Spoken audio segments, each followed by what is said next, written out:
Você já se interessou por alguém que parecia que fazia joguinhos o tempo todo? Que não importava quantas mensagens você mandasse, parecia que o ghosting sempre poderia acontecer. O vídeo de hoje, então, se isso já aconteceu com você, é: quem está interessado faz joguinhos? E para a gente falar sobre isso, a gente vai passar por alguns temas, tá? O primeiro deles sendo por qual razão alguém faz joguinhos. O segundo, por que eu só me interesso por quem faz joguinhos. E o terceiro, como parar de depender de joguinhos para me relacionar.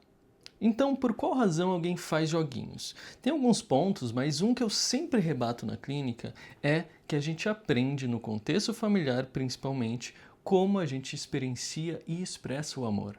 Se eu cresço em um contexto, se você cresceu em um contexto muito caótico, onde a expressão de amor era difusa, confusa, eu não sei quando que eu vou ser criticado, quando que eu vou receber um presente ou um elogio, é natural que eu comece a entender o amor como aquela coisa confusa. Eu começo a assumir que é natural a confusão quando se fala de estar apaixonado. Um outro ponto importante aqui é o medo de ser vulnerável. Quando eu entro em um contexto onde a confusão é a regra, ou seja, o joguinho, o quem responde por último, muitas vezes existe um contexto muito importante de medo de vulnerabilidade, como se a vulnerabilidade fosse afastar alguém. O que você não percebe, ou as pessoas com que você se relaciona não percebem, é que os joguinhos muitas vezes são aquilo que afastam os outros, e não o contrário, e não a vulnerabilidade. E sejamos francos, né? Na minha experiência pessoal, eu sempre penso, é muito melhor ser vulnerável logo no início, porque assim eu sei se as intenções do outro são iguais às minhas. De que adianta eu fingir que eu não estou interessado para quem sabe isso virar algo sério? Percebe? Quase não tem coerência pensar dessa maneira. E um outro ponto são as bolhas, as redes sociais que ensinam pra gente o que é natural ou não se esperar de quando a gente está se relacionando com alguém, do que é natural ou não se esperar de um homem, de uma mulher na hora de conhecer alguém. Não dá para fugir desse contexto, mas ao mesmo tempo é importante lembrar que esse contexto ele é muito importante para confundir a gente daquilo que é natural ou não.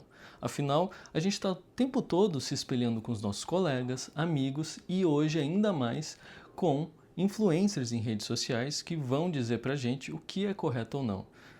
E a gente não precisa ir muito a fundo para entender como isso acaba sendo uma furada, porque a realidade e o contexto do outro não deveria ou nem sempre se adequa ao nosso.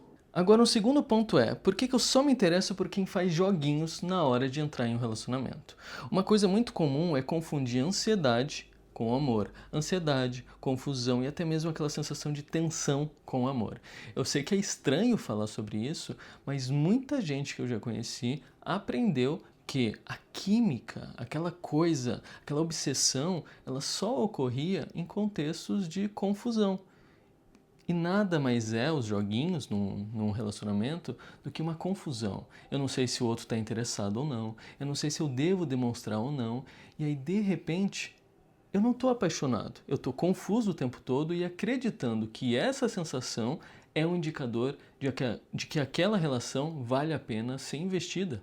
Pensa comigo, se a gente pegar o ponto anterior sobre como o nosso contexto familiar ele pode ser responsável por ensinar a gente, se você cresceu em um ambiente extremamente conflituoso, onde a expressão emocional, a expressão de amor era também conflituosa, com muitas críticas e punições no meio dela, quase como se aquilo fosse normal, talvez seja natural que ao se relacionar com alguém, você acabe experienciando o mesmo, entendendo que a ansiedade te indica que aquilo vale a pena.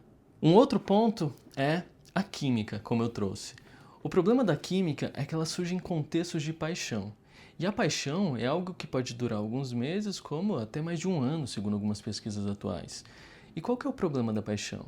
É no momento da paixão que a gente ignora e deixa para lá red flags, pontos negativos muito importantes, quase como se eles não significassem nada. E geralmente os joguinhos entram aqui nesse contexto. Se eu confundo ansiedade, confusão, tensão com amor, é natural que de repente eu esteja apaixonado por alguém que está me fazendo de gato e sapato, de gato e rato, perdão. Então, é muito importante aqui entender o que você aprendeu por química.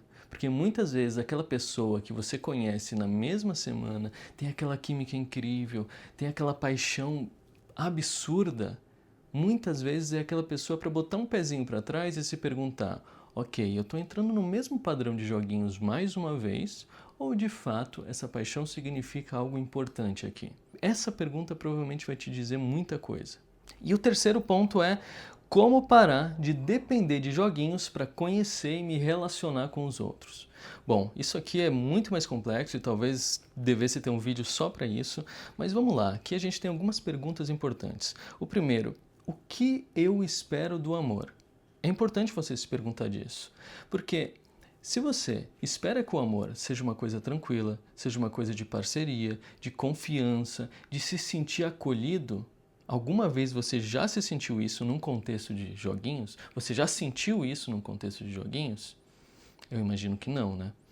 Então, é muito importante aqui a gente conseguir nomear aquelas coisas que eu espero de um relacionamento sério. Aquelas coisas que eu espero de alguém que eu penso em passar, bons anos da minha vida.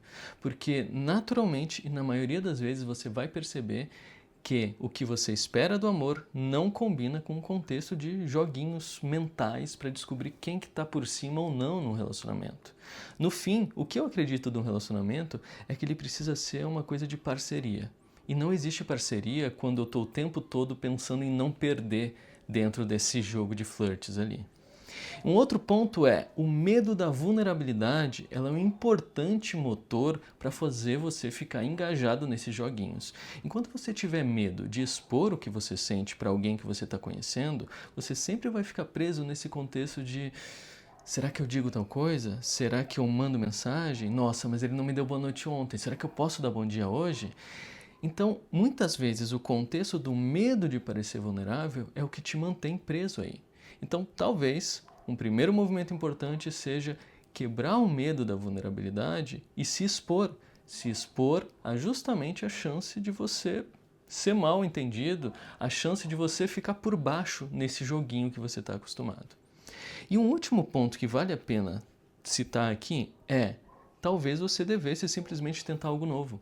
Não adianta você passar por 2, 3, 4, 10 relacionamentos que se baseiam nisso e todos eles dão errado e se perguntar o porquê que eles estão dando errado. Será que é alguma coisa errada comigo?